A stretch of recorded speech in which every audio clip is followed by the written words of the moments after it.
Hello everyone, and welcome to another video by Falling Down the Rabbit Hole. Today I wanted to show off a much older book in my collection. This book was printed in 1803. It's a smaller book, and it is called 1800's de Psych. I'm, of course, not good at speaking French, so sorry about that. Got some wonderful marble end papers on this one.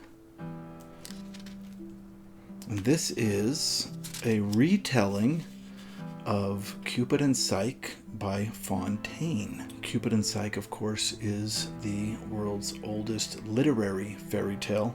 Literary, of course, means written specifically in books for audiences to enjoy by reading, not through oral tradition.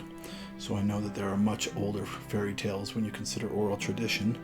But here we see the world's first literary fairy tale, and this is Fontaine's retelling. And apparently when he wrote this, I think it was the Gardens of Versailles had either just been put in or redone or something. I can't remember exactly, but a large chunk of this is him talking about the beauty of the gardens. I believe it's in Versailles. If I'm wrong, please let me know in the comments. But yeah, this is a book from 1803, Fontaine's retelling of Cupid and Psyche. Very, very cool. Here's another little one, and this one is really cool. This is the world's first Gothic novel, The Castle of Otranto. It also includes The Old English Baron, two early Gothic novels. This was published somewhere between 1825 and 1845. There's no publication date in here, but those are the years that this publisher was active using this name. The Castle of Otranto and The Old English Baron, two Gothic novels. Another tiny book that I absolutely love. I love Gothic novels.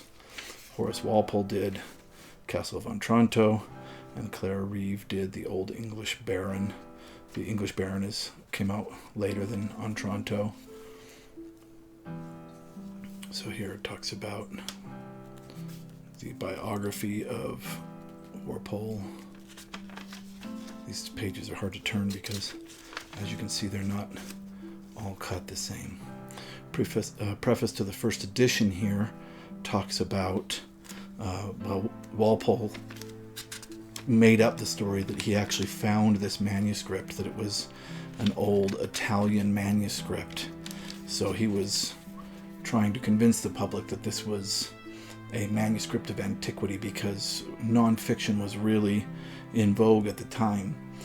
And when it came out that this was actually written by him, that he wrote a supernatural story, it actually harmed his reputation, which is really interesting because then it became all the rage afterwards. There we go, by Clara Reeve. Yeah, so there you can see an incredibly old copy of the first Gothic novel, The Castle of Otranto, and also The English Baron, An Old English Baron by Clara Reeve. So, yeah, two very old books from my collection from the early 1800s. Thank you so much for watching.